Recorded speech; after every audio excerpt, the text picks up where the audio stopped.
Hello friends, പുതിയൊരു വീഡിയോയിലോട്ട് എല്ലാവർക്കും സ്വാഗതം. ഇന്ന് നമ്മൾ കുവൈറ്റിലെ ടാങ്കർ ലൈഫാണ് കാണിക്കുന്നത്. ടാങ്കറിൽ എങ്ങനെ പ്ലാന്റിൽ നിന്ന് വെള്ളം പിടിക്കുന്നു എന്നാണ് നമ്മളിപ്പോൾ കാണിക്കാൻ പോകുന്നത്. ഇങ്ങനെ വണ്ടി കിടന്നിട്ട് ആ പൈപ്പിൻ്റെ ചുവട്ടിൽ അടിയിൽ കൊണ്ടുവെക്കണം. കറക്റ്റായിട്ട് അടിയിൽ കൊണ്ടുവച്ചിട്ട് ആ മെഷീനിൽ ഒരു കാർഡ് ഇടും. ഇപ്പോൾ ഈ വണ്ടി പോവാണ്, നമ്മുടെ ഒരു സുഹൃത്താണ്, അണ്ണനാണ്.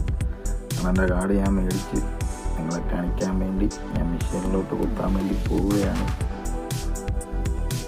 ഇതാണ് ആ മെഷീൻ. അപ്പോൾ കറക്റ്റായിട്ട് ടാങ്കറിൻ്റെ മുകളിൽ ഒരു ബക്കറ്റ് വെക്കുക, ഹോളിൻ്റെ അവിടെ. ഇത് കണ്ട അന്ന് കറക്റ്റായിട്ട് സ്ഥിരം വെച്ച് മെടുക്കനായിട്ടുണ്ട്. കറക്റ്റായിട്ട് എണ്ണം വെക്കുന്നുണ്ട. അങ്ങോട്ടൊന്നും ഇങ്ങോട്ടൊന്നും പോകുന്നില്ല.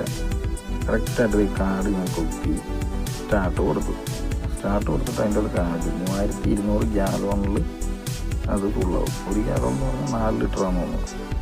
3200 അത് ഫുള്ളാവും. ഇപ്പോൾ ഫുള്ളാവുന്നുണ്ട്. ഫുള്ളാകുമ്പോൾ അവിടെ സ്റ്റോപ്പ് എന്ന് പറഞ്ഞ പത്രമുണ്ട്. അകത്ത് നിൽക്കുക. അണ്ണൻ പോവുകയാണ് സുഹൃത്തുക്കളെ. അണ്ണൻ കസ്റ്റമറുടെ അടുത്തോട്ട് പോയിട്ട് വെള്ളം അടിക്കാൻ വേണ്ടി പോവുകയാണ് സുഹൃത്തുക്കളെ.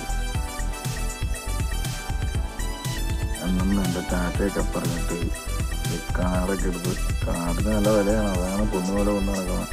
കാർഡെടുത്ത് പോയി അണ്ണൻ്റെ പോയിരിക്കുകയാണ്.